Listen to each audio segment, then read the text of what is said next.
will you be able to make it home for the holidays? Let's bring in travel expert Jennifer Weatherhead.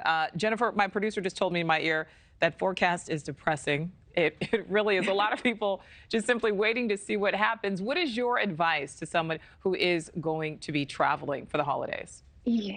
Yeah. Oh, Nicole, I know that weather forecast did not sound pleasant at all for anyone who is looking to travel. And that's kind of what happens. It's one of the busiest seasons for traveling, but unfortunately, we have that weather, which is out of our control.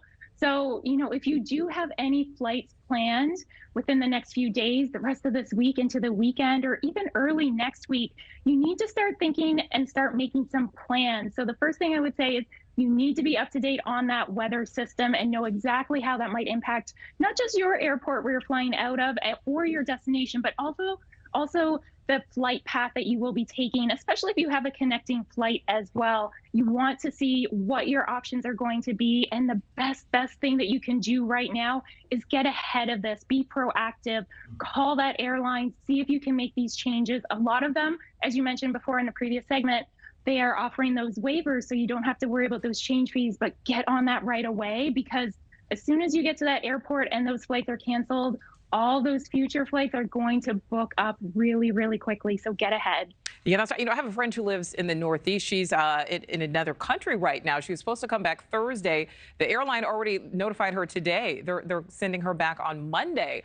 So, airlines, Jennifer, already just starting to offer, hundreds of dollars to try to get travelers to change their flights.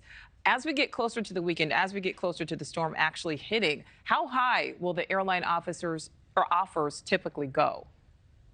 You know what? They are definitely going to keep increasing because they need to be able to shuffle people around and be able to make this as inconvenient as possible. And it's such a hard situation that those airlines are in. They're going to try to make the best of the situation and try to help out as many travelers as they can. But as you can imagine, over 113 million people traveling during this time, that's a lot of people that they're going to be dealing with delayed flights or canceled flights. So, I would say that if you're in the position to take them up on some of these offers to change your flight, perhaps get a credit or something like that, then look into doing that. And the other thing is make sure that you have a backup plan of some kind, whether that's booking an emergency hotel if you have a connecting flight, one that you could cancel should you not have any problems.